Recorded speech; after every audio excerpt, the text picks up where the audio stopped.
Здравствуйте, ребята! Я, каменарец Нина Демьяновна, приветствую вас на уроке русского языка. На наших уроках мы неоднократно говорили о том, какую важную роль в жизни человека играют книги. Чтение книг развивает память, мышление, орфографическую зоркость. Что же еще дает чтение людям? Известный российский педагог Константин Ушинский сказал о чтении следующее. Читать – это еще ничего не значит. Что читать и как понимать прочитанное – вот в чем главное. Как понять слова Константина Ушинского? Как правильно читать? Об этом пойдет речь сегодня на уроке. Приглашаю вас в мастерскую чтения и письма. Тема урока – сочинение эссе «Как читать книгу». Мы ответим на вопросы: как читать книгу, что такое эссе и как его написать. Эссе – это жанр литературной прозы небольших объемов и свободной композиции. В сочинении такого типа передается индивидуальное впечатление или мнение автора, касающееся определенной темы. Термин пришел к нам из французского языка и означает очерк, проба, попытка. В эссе можно поспорить и поделиться сомнением о том, что другие считают правильным. Эссе – жанр спонтанный, неожиданный, а значит и оригинальный, для умеющих думать и обладающих эрудицией. Значит, именно для вас, дорогие шестиклассники. Итак, как читать книгу? Что нам советуют ученые-лингвисты? Обратимся к нашему учебнику и поработаем с текстом на странице 66. Характер чтения зависит от заинтересованности читающего в получении результата, индивидуальных особенностей, техники чтения. Характер чтения зависит также от условий, сложности содержания текста, трудности языка автора. Чаще всего мы используем два вида чтения – ознакомительное и изучающее.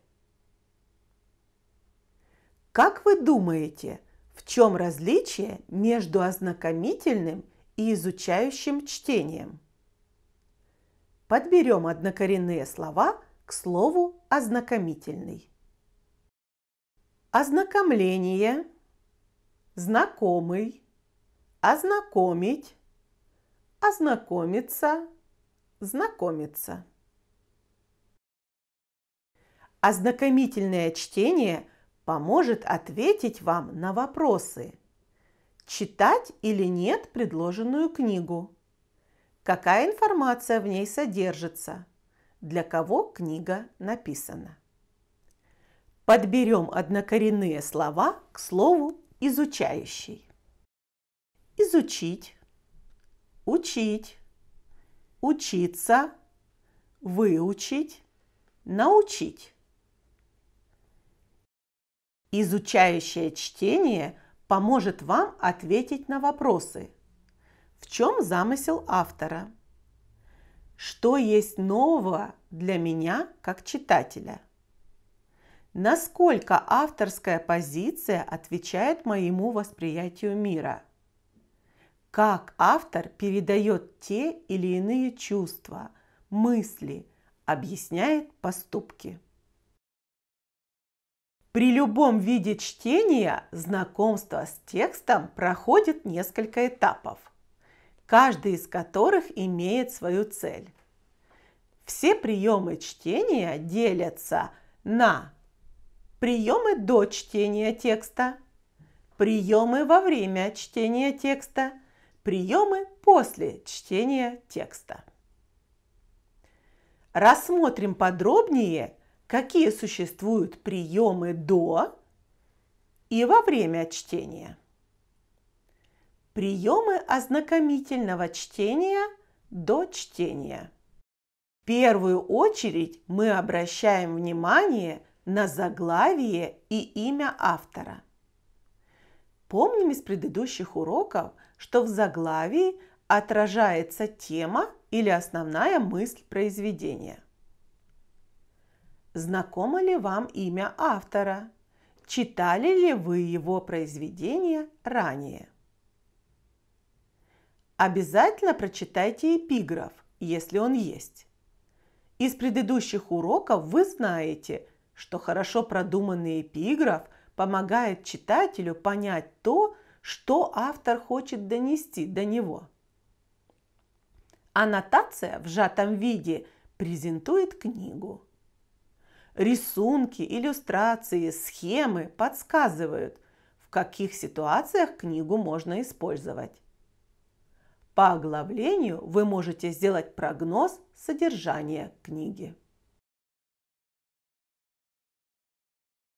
Рассмотрите 3 обложки книги Юрия Олеши «Три толстяка». Что вы узнали об этой книге по обложке?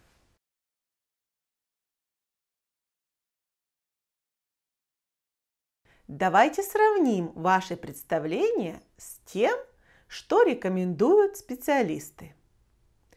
О чем нам говорит титульный лист? Самое главное – это название. «Три толстяка». Автор – Юрий Олеша.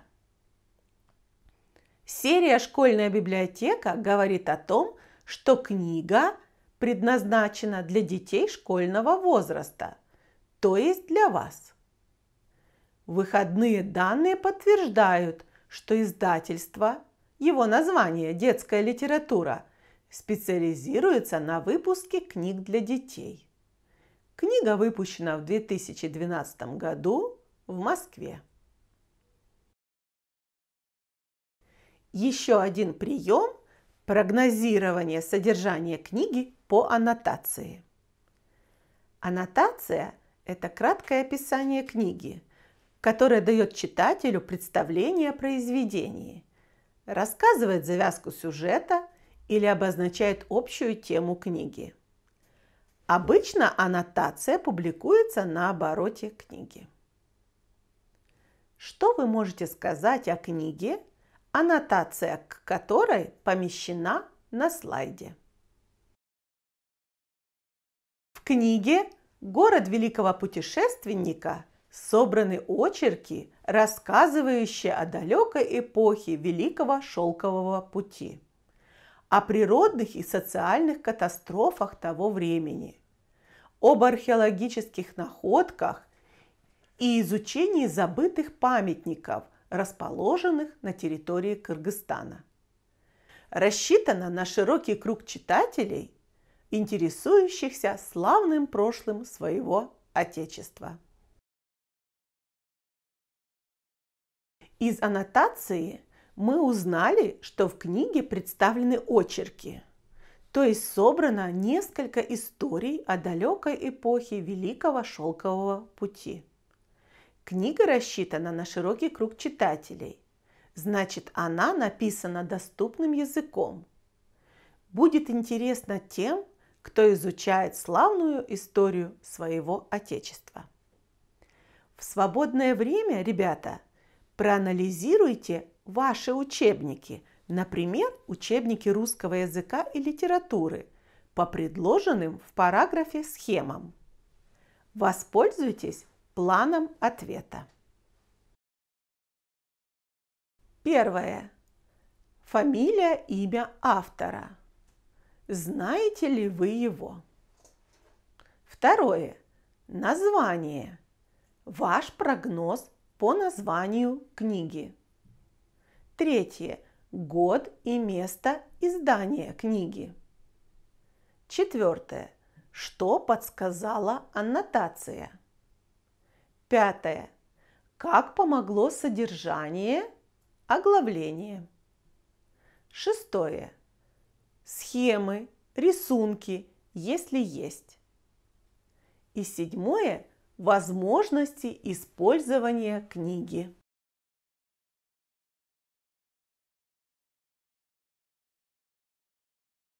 В процессе ознакомительного чтения думаем, почему текст разделен на абзацы. Обращаем внимание в каждом абзаце на первое предложение. Обращаем внимание на шрифтовые выделения. Находим ключевые слова, которые несут существенную информацию. Прочитайте предложенный текст и укажите ключевые слова. Таксист подвозит известного в городе миллионера. Тот расплачивается ровно по счетчику. Я вчера вашего сына подвозил. Так он мне $100 на чай оставил. Ну так что вы хотите? У него папа миллионер, а я сирота.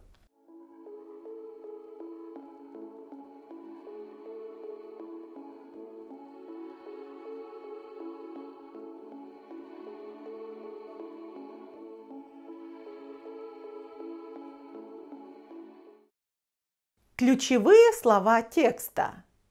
Слова, которые помогут нам пересказать данный текст. Таксист, миллионер, ровно по счетчику, $100 на чай, папа миллионер, я сирота.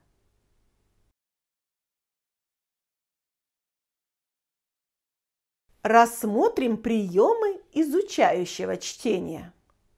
Как и при ознакомительном чтении, мы, конечно же, вдумываемся в название, осмысляем заголовок, вспоминаем, в какой степени нам знаком автор, читали ли мы его произведения ранее. Анализируем внешние данные книги, эпиграф, оглавление, аннотацию, выходные данные, схемы, рисунки, иллюстрации. Пытаемся предугадать содержание и смысл текста. В процессе изучающего чтения мы выявляем скрытые вопросы по содержанию текста. Ищем в тексте ответы на скрытые вопросы. Выделяем главное, существенное, новое, непонятное и наиболее интересное. Делаем закладки, записываем отдельные фразы, выражения. Очень полезно вести дневник, составлять кластер. Обязательно обращаемся к словарю. Перечитываем существенное несколько раз.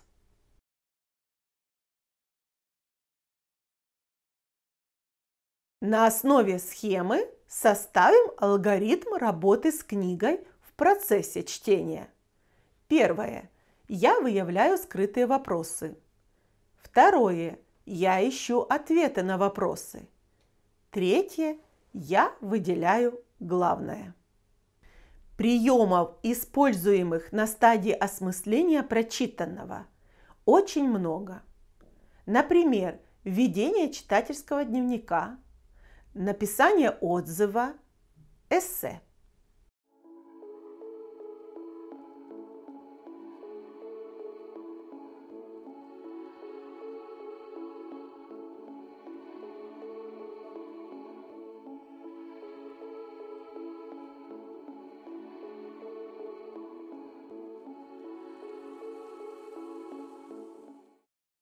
Эссе относится к типу речи рассуждения.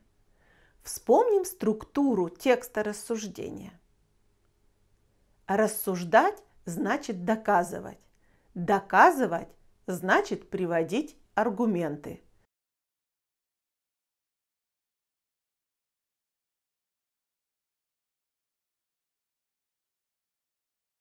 Вступление и заключение должны фокусировать внимание на проблеме. Во вступлении она ставится, в заключении резюмируется, то есть кратко обобщается мнение автора. Необходимо выделение абзацев, красных строк, установление логической связи абзацев. Так достигается целостность работы. Эссе присущи эмоциональность, экспрессивность, художественность. Короткие, простые, разнообразные по интонации предложения. Полезно составить план.